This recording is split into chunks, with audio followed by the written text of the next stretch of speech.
Hello, and thank you for attending today's webinar on the UK's national security and investment regime. My name is Emma Lithgow. I'm a managing associate in the Freeds competition team based in London. So why is this training relevant, you may ask? National security sounds pretty niche, doesn't it?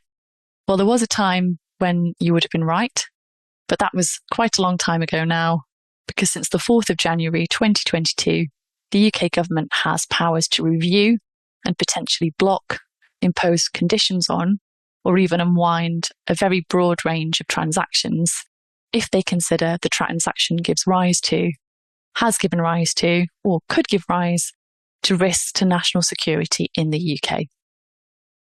The regime can have a significant impact on transaction timelines, as well as adding additional costs for clients.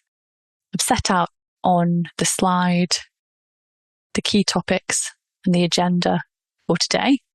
So I'll start off looking at the background and the key features of the regime, followed by the mandatory and voluntary notification regimes, when and how to notify, the call-in power, process and timeline, potential outcomes, sanctions, risk factors for call-in, some key statistics and potential areas for legislative reform, followed by transaction implications and some key takeaways.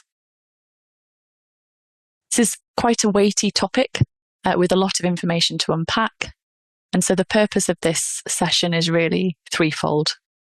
Firstly, to set out the key elements and implications of the regime for corporate deals. Secondly, to help you identify transactions that are in scope.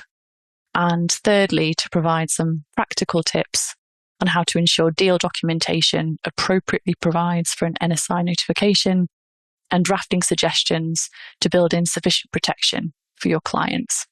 So in terms of background, the National Security and Investment Act received royal assent on the 29th of April 2021 and came fully into force on the 4th of January 2022.